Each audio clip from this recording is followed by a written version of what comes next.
আজকের এই ভিডিওতে আপনাদেরকে দেখাবো কিভাবে আপনি ইমেইল অ্যাড্রেসে আপনার নিজের অ্যাড্রেস বারবার না লিখে শুধু ইমেইলের বডি এবং সাবজেক্ট লিখেই আপনি সেন্ড করবেন এবং রিগার্ডস বা আপনার ফোন নাম্বার, আপনার ওয়েবসাইট অ্যাড্রেস, আপনার আদার্স কোনো অ্যাড্রেস থাকলে আপনি সেখানে অ্যাড করে রাখতে পারেন। যতবার ইমেল সেন্ড করবেন তার সাথে এই অ্যাড্রেসটা চলে যাবে। তো চলুন শুরু করা যাক। তো প্রথমত আমরা ইমেল অ্যাড্রেসে যে কোনো একটা ব্রাউজারে যাব, ব্রাউজারে গিয়ে ইমেল অ্যাড্রেসের জিমেইলে ক্লিক করব এবং এখান থেকে আমি সেটিংসে ক্লিক করব। সেটিংসে ক্লিক করার পরে দেখেন এখানে সি অল সেটিং আসছে। তো সি অল সেটিংয়ে ক্লিক করার পরে এখান থেকে আমার কতগুলো অপশন চলে আসছে, general, level, inbox, accounts and import. তো আমি একটু হাইলাইট করে দেখাই দিই এগুলা। তো আমাদের প্রয়োজন হচ্ছে শুধুমাত্র জেনারেল। তো এই জেনারেল থেকে আমরা নিচের দিকে নামবো। নিচের দিকে নামার পরে দেখেন এখানে সিগনেচার অ্যান্ড নো সিগনেচার্স লেখা আছে। তো এখান থেকে আমি ক্রিয়েট নিউ দিব। এখান থেকে আমার নাম দিয়ে দিব MAMUNUL মামুনুল ইসলাম। ওকে, দেন আমি ক্রিয়েট করছি।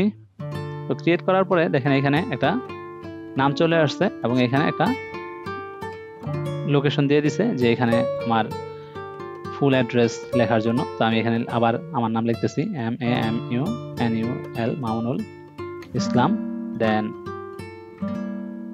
B.S.C.SC engineer, okay, BSMRAU BSc engineer computer SCIENCE science। ওকে, তো লেখাটা আমি যেহেতু এটা ছোট হাতের, কম্পিউটার SCIENCE সায়েন্স BSMRAU। দেন আমি আমার ফোন নাম্বার দিতে পারি +88017223772013। দেন আদার্স যদি আমার কোনো ওয়েবসাইট থাকে তো ওয়েবসাইটের লিঙ্ক আমি এখানে কপি করে দিতে পারি এবং এখানে দেখেন লিঙ্ক করা আছে, সেটাকে আমি এখান থেকে লিঙ্ক করে দিতে পারি। তারপরে আমার এখানে যদি আমি আমার নামটাকে আমি হাইলাইট করতে চাই অথবা বড় করতে চাই, বড় করতে পারবো। ইটালিক করতে চাই, ইটালিক করতে পারবো। আন্ডারলাইন দিতে চাইলে আন্ডারলাইন দিতে পারবো। দেন এখান থেকে আমি কালারও চেঞ্জ করে নিতে পারবো, ওকে, বা হাইলাইট করতে পারবো এখান থেকে। দেন এখান থেকে আমি আমার ফন্ট যে কোনো খুশি আমি ফন্ট নিতে পারবো। দেন এখান থেকে আমার ইমেজ ব্যবহার করতে পারবো, যে কোনো একটা ইমেজ, আমার ছবি থেকে যে কোনো একটা ইমেজ আমি এখানে ব্যবহার করব। জাস্ট আমার যেহেতু এখানে কোনো ছবি নাই সেহেতু আমি আমার এখান থেকে আইডি কার্ডের ছবি নিচ্ছি, এটা সমস্যা নেই। তো আমার এখানে আইডি কার্ডের ছবিটা শো করবে, বা আপনার যদি পাসপোর্ট সাইজের ছবি থাকে সেক্ষেত্রে আপনি পাসপোর্ট সাইজের ছবিটা অ্যাড করে নিতে পারেন।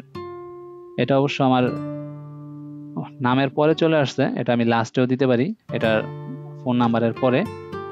তো এভাবে দেওয়ার পরে আপনি এখান থেকে নো সিগনেচারের জায়গায় দিয়ে দিবেন on reply forward use insert signature. Then একেবারে নিচে চলে আসবেন সেভ চেঞ্জেস। এখানে ক্লিক করার পরে আমরা চলে যাব হচ্ছে কম্পোজে। কম্পোজে চলে যাওয়ার পরেই দেখেন এখানে আমাদের চলে আসছে, ছবিটা অনেক বড় বিধায় তো আমার এখানে অনেক বড় আকারে দেখাচ্ছে। এখানে 2 লিখবেন, সাবজেক্ট লিখবেন এবং এখানে আপনার যে মেসেজটা দেওয়া দরকার সেই মেসেজটা বডিতে লিখে দিবেন। এতে করে প্রত্যেকবার আপনার দেখেন আমার এখানে আর কিছু লেখা লাগবে না, প্রত্যেকবারই আমার ফুল অ্যাড্রেসটা যাকে আমি মেইল করতেছি তার মেইলে চলে যাবে। তো আশা করি আপনারা নিজেরাও আপনাদের নিজেদের অ্যাড্রেসগুলা এভাবে লিখে দিবেন এবং আপনার সময় অনেক বাঁচবে এবং আপনার ফুল ডিটেলস যাকে ইমেল পাঠাচ্ছেন সেও ফুল